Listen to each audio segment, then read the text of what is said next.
Okay, right now I am just finishing up removing the dash on a 2007 Nissan Sentra, which I believe this model goes up to 2012, so it shouldn't be any different.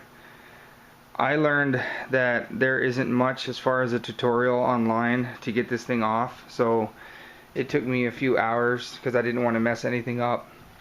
There are quite a few screws that need to come off down underneath the panels.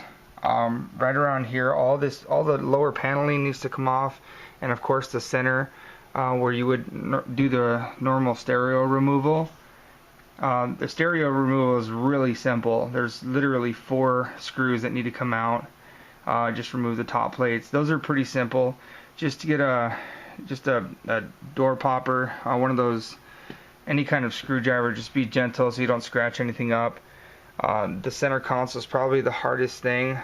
The reason it took me so long is because I was very delicate with it, and I didn't want to ruin anything.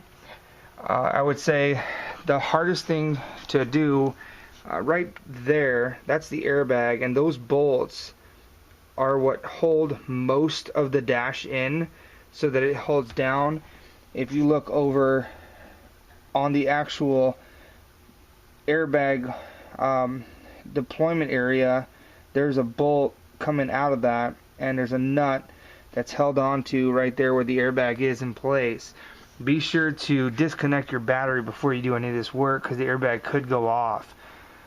And also, one thing that I could not find anywhere online, back here in the corner, right there, and over in the corner where the window meets the dash, there are stereo speaker covers that need to come off, and 2 bolts that need to be removed in order for the dash to actually come out of the dash area.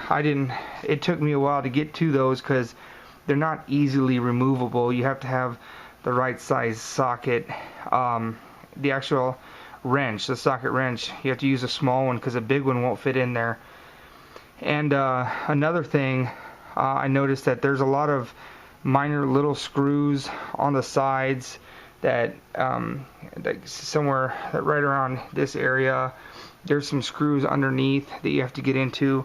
But what I'm going to do now is replace that right there, which is the blower motor, because it went out on this car.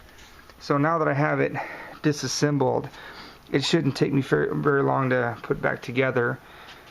But I wanted to kind of put this video online because so many people had asked before me, and if they had the same trouble I had looking for any kind of help, you won't find it.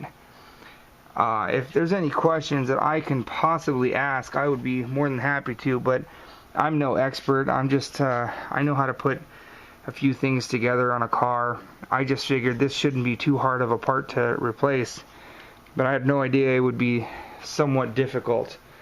The last thing I want to mention is when you're taking the dash over, because you do have to bring it over the steering wheel, right here, these little latches right there, those don't fit over the steering wheel, so you kind of have to push the leather down, or the pleather, push it down a little to squeeze the latches over. Gonna do it really gently, otherwise you can crack those things, and I don't see a way to replace them because it's all one big piece. But anyway, that's the dash removal, and I'm hoping to get this all back in within the hour. It shouldn't take that long to put back together. Good luck if you want to get this done. I'll get mine done soon.